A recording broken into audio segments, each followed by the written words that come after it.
question. Majority na po kayo, sir. Bakit po acting SP? Why not SP? Because it's 13.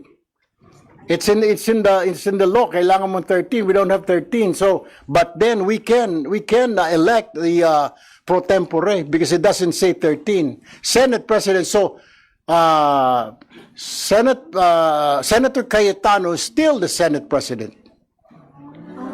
Because we don't have 13. It's against the law naman, di ba? We only have 12. So, well, he will be a virtual Senate President. All seats vacant for all the committees. Simula po sa pro tempore, we cannot touch the Senate presidency because we don't have 13. It is in the it is what the law says. You have to have 13. We don't. We only have 12. No, Senate pro tempore. Acting president, acting Senate, but he's the presiding officer from now on. So, kay hindi pumasok sa it will be Senator Win who will be presiding from now on.